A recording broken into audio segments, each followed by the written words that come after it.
یہ آپ کی سوچ ہے، شرم کرنی چاہیے. آپ کو تھوڑی سی بھی حیا نہیں ہے کہ آپ ایسی ترمیم کے لیے بار ایسوسیشنز میں جا کے خطاب کرتے ہیں، پھر کہتے ہیں کہ جی ہم نے آئینی ترمیم، ہم نے اس ملک کو آئین دیا، ہم نے 18ویں ترمیم دی. کہاں گئی آپ کی یہ جو کلیم تھی؟ اور آپ پوری طرح ایکسپوز ہو گئے. ان الیکشن میں دیکھ لیا لوگوں نے کہ ہمارے پاس سمبل بھی نہیں تھا تحریک انصاف کے پاس. آئندہ سندھ سے اس امینڈمنٹ کی وجہ سے پیپلز پارٹی واش آؤٹ ہوتی نظر آ رہی ہے مجھے.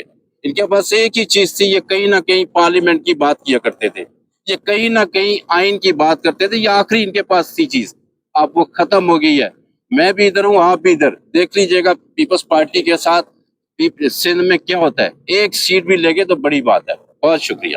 دنیا کو پتہ ہے کہ کوئی بھی نظام جو ہوتا ہے وہ آئین کے تحت چلتا ہے. آئین سے اس طرح چھیڑ خانی نہیں کی جاتی. امینڈمنٹ کچھ اور چیز ہے، لیکن یہ تو پورا سٹرکچر تبدیل کرنے جا رہے ہیں. ابھی مجھے پتہ لگا بلاول زرداری بہت کلیم کرتے ہیں، آصف زرداری بڑا کلیم کرتے ہیں ہم نے ملک کو آئین دیا، ہم نے صوبوں کو اختیارات دی، ہم نے 18ویں ترمیم دی.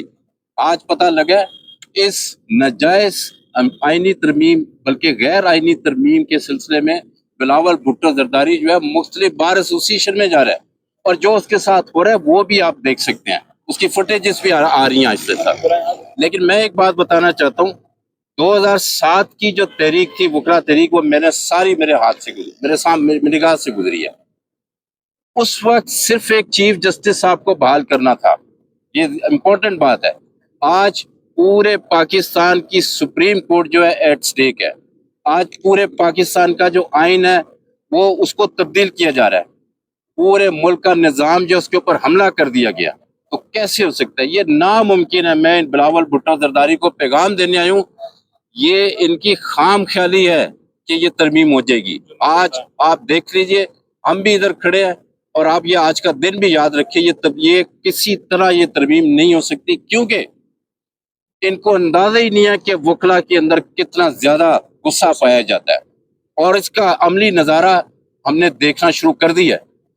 بہت جلد میرا خیال ہے ابھی فرائیڈے کو طے ہونا ہے تھوڑا سا، لیکن میرے سننے میں ہے جمعے کو پورے پاکستان سے وکلا جو ہیں سپریم کورٹ کے باہر آ رہے ہیں، اور وہ اس آئینی ترمیم کے خلاف احتجاج کریں گے پورے پاکستان سے.